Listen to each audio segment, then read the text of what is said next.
ஒருத்தர் காக்கா வலிப்பு விழுந்துட்டாருன்னா உடனே சாவி கொத்து கொடுங்க, சாவி கொத்து கொடுங்க. அந்த இரும்போ சாவி கொத்தோ அதை சரி செய்யல.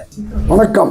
இப்போ நம்ம உள்ளங்கை நெல்லிக்கனி அப்படி ஒரு பழமொழி உண்டு. அது என்னது உள்ளங்கை நெல்லிக்கனி? உள்ளங்கையில் எப்படி நெல்லிக்கனி வரும்? இருக்கிறதுலே நெல்லிக்காய் சொல்றது நெல்லிக்கனின்னு தான் சொல்றாங்க. அவ்வளோ அதுல புளிப்பு, இனிப்பு, துவர்ப்பு, மற்ற சுவைகளும் சேர்ந்து இருக்கிறதுனால அதுக்கு நெல்லிக்கனின்னு பேர். அது உள்ளங்கையிலே நமக்கு இருக்குது. அப்படி பார்க்கும்போது இந்த 5 விரல் இப்படி நீட்டி இப்படி மடக்கி இப்படி வச்சா தட்சணை காலம் பேர். ஏன் தட்சணை காலம் பேரு?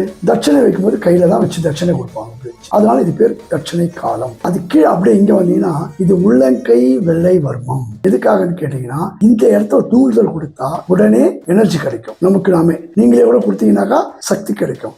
அதனாலதான் என்ன பண்றாங்க, இந்த கைத்தட்டுற முறையை நமக்கு கைத்தட்டு நமக்கு தாமே உற்சாகம் கிடைக்கும். அடுத்துதான் ஒருத்தர் காக்கா வலிப்பு விழுந்துட்டாருன்னா உடனே சாவி கொத்து கொடுங்க, சாவி கொத்து கொடுங்க. அப்போ அந்த இரும்போ சாவி கொத்தோ அதை சரி செய்யல. அவங்களுக்கு இந்த நான் சொன்ன தட்சணை காலமும் உள்ளங்கை வெள்ளை வர்மமும் அங்க அவங்க வச்சுட்டு அவங்க இறுக்கி பிடிப்பாங்க. அவங்களுக்கு அந்த காக்கா வலிப்பு வரும்போது இறுக்கி பிடிப்பாங்க. பிடிக்கும் போது பார்த்தீங்கன்னா அந்த சாவி கொத்தில் இருக்க மேடு பள்ளங்கள் போய் அந்த இடத்துல அந்த வர்ம புள்ளிகளை இயக்கும், தூண்டும் போது அவருக்கு ஆட்டோமேட்டிக்கா பிரெயின்லாம் அவருக்கு பிரச்சனை. யாருக்கு?